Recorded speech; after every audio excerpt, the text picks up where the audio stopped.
Hello, welcome to part 4 of Andy Collier-talks cricket memorabilia.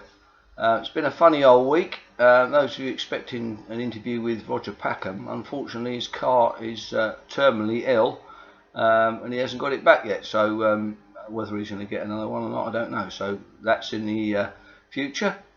On Wednesday I took a trip up to Liverpool for the first time in 44 years to watch Liverpool and Everton. Absolutely fantastic evening. The last match I went up there was Liverpool-Everton in 1976, and I've still got the little ticket stub there, which is whether that's sad or not I don't know, but it means a lot to me. And then unfortunately my partner's mother died in the middle of the week in Ghana, and also we had the very sad news of Bob Willis passing away, which was a complete shock. Never realised that he was that ill.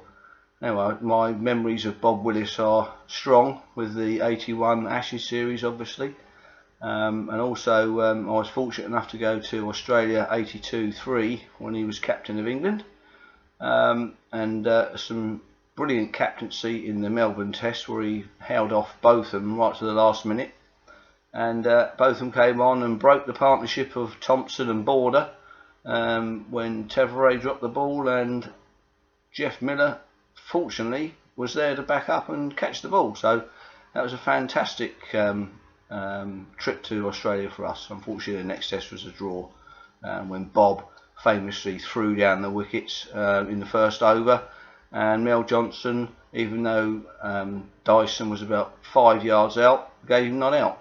But there we are, that's onwards and upwards. So a great shame about Bob Willis there. So some great memories of him. So anyway, today now I've gone down with a lurgy as well, so I'm not too great myself. So what I thought I'd do today is just quickly talk about Royal Worcester plates. Royal Worcester plates have been fairly popular over the years. Obviously the opening match of the tour was generally at Worcester, so the team would go to Worcester. They would sign whatever they would sign, and then the craftsman would etch out their signatures and put them on a lovely plate. Only 60 of these were ever made for each tour. Each one of the players and the management team got a plate, and then they had the option to buy another one. So that left about probably 15 for general sale or specialist collectors. So they're quite a rare plate really. Not as rare as the black boy plates, but they're rather nice. They're a lovely colour to them. And I've got 5 of the plates, starting with the one that's the only one that's been made that has been signed by both sides, which is the 1953 Coronation Ashes Tour. Well, that's a nice plate, that one. That's probably, apart from the 1938 one, which was the very first one they made on the Don Bradman Tour. That was the first plate they made. And the last one was 1973, the New Zealand side. So the other ones in my collection are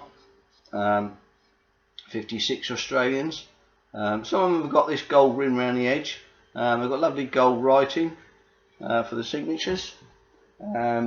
Australian team of 1972 there, that's another one with a gold rim. That's quite a nice plate. And then the South Africa West Indies 1966, that one there, which is another gold rim plate, which is a nice plate. A good team there, and obviously England winning the World Cup there in that year as well. Football World Cup, not Cricket World Cup. And the South Africans in 1955. I bought most of these on when Keith Crump, the great collector of china and porcelain and all things cricket, died, and all his collection came up for sale. So I managed to get a few of those plates in that auction. So the last one was 1973. I imagine that's when the traditional Worcester game went into the background, and they sort of started playing all over the place then. So a nice memento, the plates. They obviously Royal Worcester plates are quite a rare thing, but you've got the Century of Century plates as well. There's all sorts of plates you can collect. They're generally a commemorative thing if they win your championship and things like that. But the Royal Worcester ones are my favourite. Unfortunately, of course, when they come up for auction, there's always something else that you want to buy, so you can't really do it a lot. So I've sort of stuck to 5 at the moment, but you never know. But space is a key. So that's a nice little thing about Royal Worcester. If you start collecting the Royal Worcester plates, they're reasonable prices these days. So I hope that sort of sets you off on your collecting career of Royal Worcester plates. So until the next time, hopefully we've got Roger coming around this week with a bit of luck if he gets around here. And obviously got the David Frith interview next Saturday, which I'm going up to his place to do that. So should be quite an interesting week or two. I imagine that the David Frith interview could go into 3 or 4 episodes. So and the Roger Packham one. So there's quite a bit to talk about and see and learn about. So till next time, I'll see you next time. Bye.